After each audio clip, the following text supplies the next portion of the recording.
Здравствуйте, дорогие друзья! Я рада вас приветствовать на моем канале. Сегодня в данном видео я делаю вот такой роскошный рождественский праздничный 3D-торт в виде 3 горящих свечей. Торт этот с виду может показаться кому-то очень сложным. На самом деле этот торт готовится несложно и достаточно быстро. И даже человек, который имеет минимальный опыт в выпекании украшений тортов, справится вот с этим 3D-тортом. Я в этом видео буду показывать полностью процесс от начала и до конца, начиная от выпекания, коржей, сборки этого торта, украшения, и даже буду разрезать, показывать, как правильно разрезать такой торт, чтобы у вас сразу все получилось и чтобы вы могли порадовать свою семью и своих близких. И, конечно же, этот торт необыкновенно легкий и вкусный. Итак, сначала приготовим корж. Для коржа нам понадобится 6 яиц среднего размера, комнатной температуры яйца. Я их разделяю на желтки и белки. Для этого рецепта это необходимо сделать. 6 белков, маленькая небольшая щепотка соли, 8 грамм ванильного сахара. Слегка повзбивала, добавляю туда 80 грамм сахара и взбиваю меренгу примерно 3 минуты. Вот до такого состояния. Пики у меренги слегка подрагивающие. Долго меренгу взбивать не нужно, чтобы она не превратилась в такую губку. Здесь у меня также 6 желтков. Добавляю туда сейчас порциями 60 грамм сахара. Желтки я буду взбивать также примерно около 3 минут. То есть многие пропускают этот шаг, но лучше взбивать всегда желтки. Сразу отвечая на вопрос в комментариях, можно взбивать это и в планетарном миксере, но тогда у вас масса должна именно очень хорошо держать форму, вот эта яичная, как у меня в видео. Сейчас я очень бережно вмешиваю всю белковую массу уже в желтки. Круговыми движениями вмешиваю белки в несколько приемов. И здесь хочу сделать небольшую такую пометочку. Всегда вот в таких бисквитах лучше не промешать до конца, пока мы еще не вводили муку, вот эту белковую смесь, как у меня вы видите, чтобы у вас потом с мукой это все размешается, но не осаживать эту массу.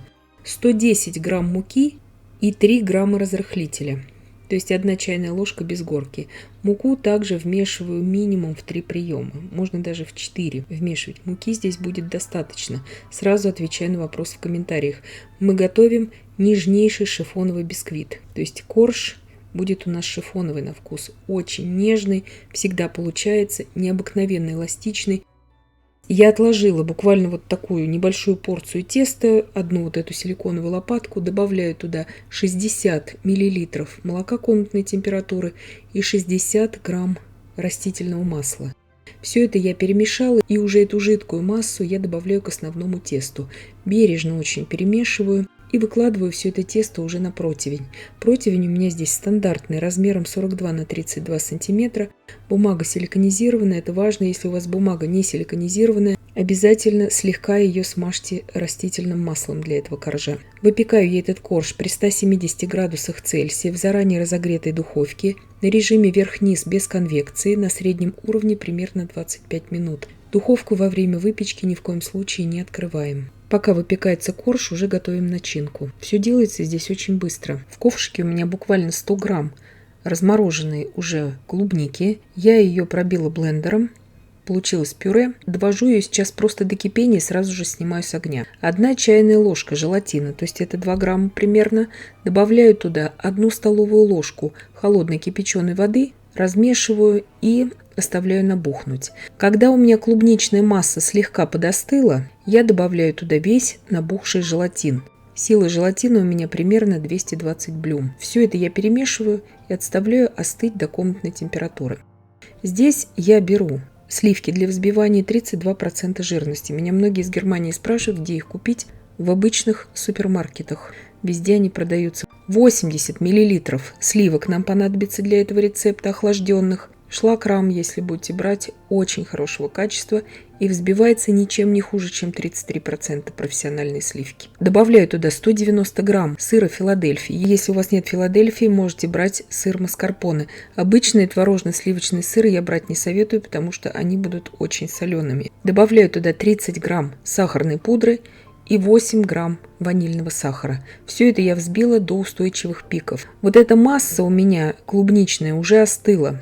Я добавляю туда ложку крема перемешиваю, обратно выкладываю это все в крем, всю эту уже клубничную смесь, и взбиваю просто до объединения. Устойчивым этот крем таким не будет, будут мягкие пики. Для этого рецепта нам совершенно нормально. Итак, корж у меня уже испекся. Сразу же в горячем виде я извлекаю его из противня и сразу переворачиваю его на большой лист пергамента, либо же на полотенце можете переворачивать. И сразу же еще горячий корж я сворачиваю вот так по продольной стороне, то есть по длинной, в рулет. Вот это очень важно. И оставляю полежать на столе где-то минут 20. Он у меня полностью остыл вот в таком уже завернутом виде. Я его разворачиваю. Сантиметру одного края я надрезаю. И с другого края я как бы наискосок срезаю у него бортик. Наношу весь крем сейчас я на корж и сворачиваю его сразу в рулет. Рулет идеальный, он не трескается, он не лопается. Я его разрезаю сейчас на 3 части. У меня будут кусочки 18 сантиметров, 15 сантиметров и 8 сантиметров. Заворачиваю каждый вот этот вот кусочек рулета в пищевую пленку и обязательно оборачиваю каждый кусочек сейчас в фольгу. Обязательно ставим в холодильник именно в вертикальном состоянии. Во-первых, чтобы не было вот этого донышка у нас, потому что он уже будет не кругом смотреться, этот рулетик, а как бы с одним бочком. И самое главное, что когда вы его будете вот так плашмя охлаждать, даже когда вы его поставите потом вертикально и слегка его так подрихтуете с разных сторон, потом, когда вы на него нанесете масляный крем, так как у вас не раздался он в стороны уже при стабилизации этот рулетик, он у вас просто может разорвать этот крем при охлаждении и лопнет у вас крем на этой свечечке. Вот этого допускать никак нельзя, поэтому ставим охлаждаться сразу только в вертикальном состоянии и отправляю в холодильник не менее чем на 3 часа. У меня прошло время охлаждения заготовок, и я уже готовлю крем для украшения. Элементарнейший крем на сгущенке. 400 грамм сливочного масла размягченного взбиваю пару минут и добавляю туда 390 грамм сгущенного молока с сахаром обычной сгущенки, тоже комнатной температуры, порциями, и взбиваю до устойчивых пиков. Крем этот получается всегда. Главное, чтобы у вас масло не было очень жидким и слишком теплым. Откладываю сейчас 2 щедрые ложки столовые вот этого крема уже в мешок с кондитерской насадкой. Здесь я взяла просто насадку 2D. Вы можете 1М, какую-то насадку звездочка большую просто берите. Крем сейчас у меня вот в миске слишком устойчивый для нанесения на боковины торта. Поэтому импульсами в микроволновке я его прогрела буквально 15 секунд. И вот таким мягким он у меня получился. Вот такой консистенции он должен быть, чтобы наносить его на рулет. Рулетики у меня уже очень хорошо стабилизировались. Я сейчас намеренно снимаю с них всю кожицу, чтобы она потом у нас не просвечивалась уже. И подрезаю им вот эти бортики, чтобы они были уже у меня ровными. По сантиметру где-то уйдет на подрезку вот этих бортиков с обеих сторон.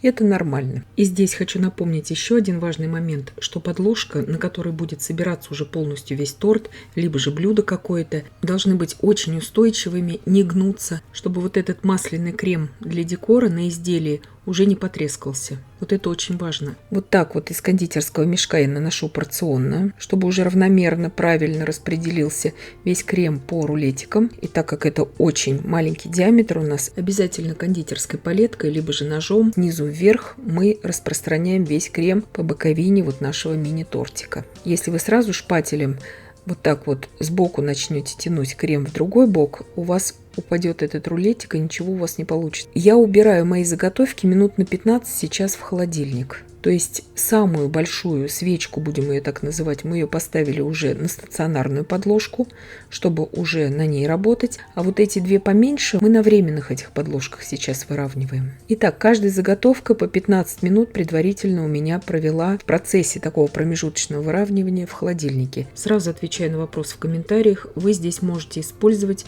любой устойчивый масляный крем для этого выравнивания. Белково-заварной крем слишком нежный, чтобы выровнять вот такие вот тортики, скажем так. Любой ганаш на белом шоколаде, любой заварной крем на масле, крем-шарлотт, крем-муслин, крем-глясе, все можно. Рецепты этих кремов вы найдете в плейлисте рецепты кремов у меня на канале. Итак, крем уже не липкий, и я делаю сейчас финишное выравнивание. Также крем мягкий я распространяю снизу вверх по боковине тортика. Металлическим шпателем уже снимаю излишки И каждый так тортик, каждую свечку, назовем ее так, я вот таким образом выравниваю. То есть делаю финишное уже выравнивание. И сейчас минут на 20 каждую эту свечку я еще охлаждаю в холодильнике перед перенесением на общую подложку. Не больше, чем 20 минут. Вот это очень важно. Здесь у меня пластиковый такой самодельный шпатель. Очень удобно. Для белкового крема его использовать, потому что он очень легкий. И финишное вот такое. Не идеальное оно у нас выравнивание, потому что оно у нас закроется там все подтеками. Вот эти тоненькие подвижные пластиковые шпатели, которые вы сейчас видите на экране, я вырезаю сама из ковриков пластиковых для еды, которые кладутся на стол. По-другому он называется плейсмат. Этот коврик для еды. Очень удобно их использовать вот для таких самодельных шпательков. И теперь я очень аккуратно и бережно переношу вторую, то есть среднюю и маленькую свечку на основную стационарную подложку. И вот смотрите, вот эти подложки временные, они должны быть такими подвижными, чтобы мы саму подложку от низа тортика, этого мини-тортика, могли отделить. Ножом я прохожусь по низу всего этого тортика, передвигаю всю эту свечку и ставлю ее на основную подложку. И опять же напоминаю, что перед перенесением на стационарную подложку среднюю и маленькую свечку нельзя долго очень охлаждать в холодильнике, максимум полчаса. Если вы их уже охладите в камень, вот этот крем для покрытия, он у вас начнет лопаться уже при переносе вот на другую подложку. Вот это первый и очень важный момент. Спустя полчаса надо переносить сразу же на основную подложку вот эту заготовку с кремом. А потом уже можете охлаждать, как вам нужно, когда они все три у вас будут стоять на основной подложке. Подготавливаю свечки. Для маленького тортика я слегка срезаю. Это обычные свечки для тортов, которые везде продаются.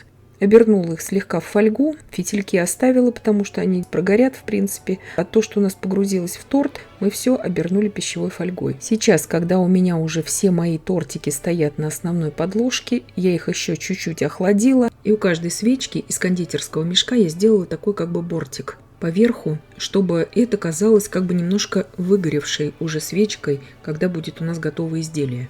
Крем очень быстро схватывается, разровняла слегка мастихином и уже делаю подтеки. Для подтеков я растопила 150 грамм белого шоколада. У меня ушло полностью все это количество, потому что мы делаем не подтеки на торт, а чтобы это смотрелось атмосферно, именно как горящая свеча. Для подтеков я взяла просто белый шоколад без всяких примесей. Цвет идеально совпадает у белого шоколада и у обычного крема на сгущенке. Белый шоколад не нужно ни с чем здесь смешивать, потому что подтеки должны смотреться именно такими восковыми. Только из шоколада, из чистого, не нужно ни сливок здесь добавлять, ни ганаш делать, ничего. Сейчас сразу же, пока еще можно распространить этот белый шоколад, распространяя на центр этой свечки, иначе он сразу у вас застынет и вы не сможете с ним работать. Это нужно сразу сделать. Шоколада здесь уйдет вот именно 150 грамм. То есть шоколада нужно много, потому что подтеков мы будем делать в 2, а то и в 3 ряда. Потому что, чтобы это были именно не подтеки на торте, а чтобы это смотрелось как бы такой плавящейся свечой.